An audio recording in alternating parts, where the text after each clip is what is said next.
Since the dawn of time, humans have asked, why are we here? What drives us?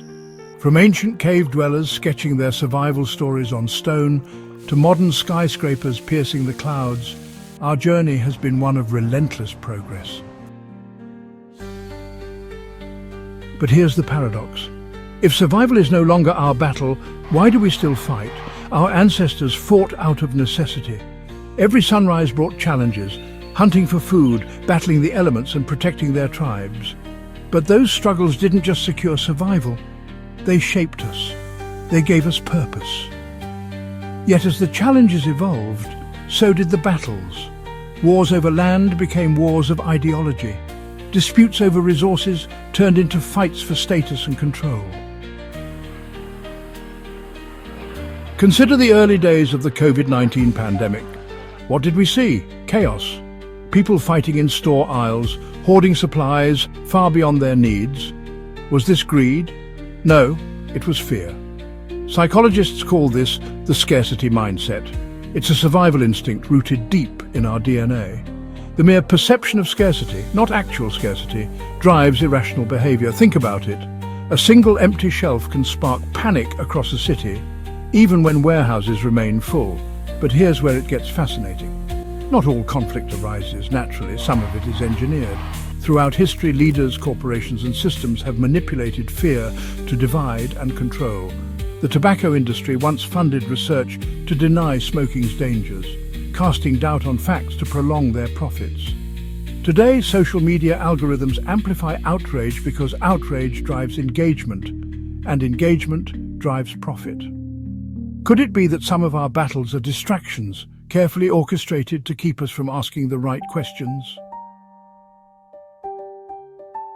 And then there's religion, a cornerstone of human existence, meant to inspire love, compassion and unity. Every faith teaches these values, yet the same institutions have been at the heart of some of the bloodiest conflicts in history. From the Crusades to modern-day sectarian violence, faith has often been weaponized. But why? Could it be that religion, like so many things, becomes a tool for human ego? Studies show that deeply spiritual practices like meditation and prayer enhance empathy and reduce judgment. Yet, when religion shifts from personal growth to identity, when it becomes about who's in and who's out, it creates division. Is it the divine we follow, or the tribal instinct to belong at any cost? Let's go deeper. Neuroscience tells us that every human brain is a battlefield. On one side, the amygdala, our ancient alarm system, triggers fear and aggression. On the other, the prefrontal cortex, the seat of logic and empathy, urges us toward connection. Which part wins depends on what we feed it. When we react in fear, hoarding supplies, judging others, lashing out, the amygdala grows stronger.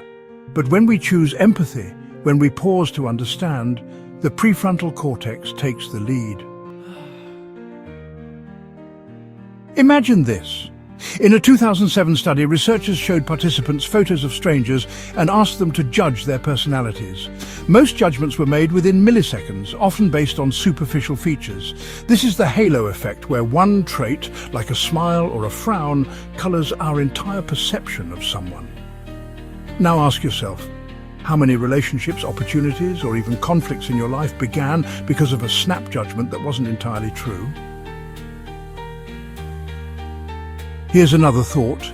Do we really need conflict to grow? History suggests otherwise. In ancient India, Emperor Ashoka was a warrior king until he saw the devastation of his own conquests. He turned away from violence and built his empire on compassion, fostering one of the most prosperous and peaceful eras in history. His story challenges the narrative that struggle is the only path to greatness. Could it be that peace, not conflict, is the truest measure of progress? And yet we're drawn to stories of struggle. Think about the movies we watch, the books we read. The hero's journey is always a tale of overcoming adversity. But here's the twist. What if the greatest journey isn't outward but inward? The fight to understand ourselves, to rise above our instincts, to choose connection over division. That is the ultimate adventure. So what's holding us back? Fear, manipulation, and the stories we tell ourselves. Stories of scarcity, judgment, and conflict. But what if we rewrote the narrative? What if we stopped seeing differences as threats and started seeing them as opportunities? What if we recognized that the battles we fight with each other are often reflections of the battles within ourselves? The truth is, every time we judge, hoard, or lash out, we're feeding the wrong part of our brain. But every time we pause, listen, and empathize, we're creating a ripple effect. One that has the power to change not just our lives, but the world. Imagine this, a world where progress isn't driven by conflict, but by collaboration. Where we explore the depths of the oceans and the far reaches of space, not because we're competing, but because we're curious. Where empathy isn't just a virtue, it's a way of life. The journey to harmony begins here, within you. The next time you feel the pull of judgment or fear, ask yourself, what am I feeding? Is this my battle to fight? Or is there another path, one of understanding, connection, and peace? And that brings us to the end of our video. We hope you enjoyed this exploration and found yourself questioning the mysteries around you. If you loved this journey into the unknown, don't forget to hit the like button and subscribe for more captivating MystiQ videos. Got a mystery you want us to explore? Drop it in the comments. We'd love to hear from you. See you next time, adventurer.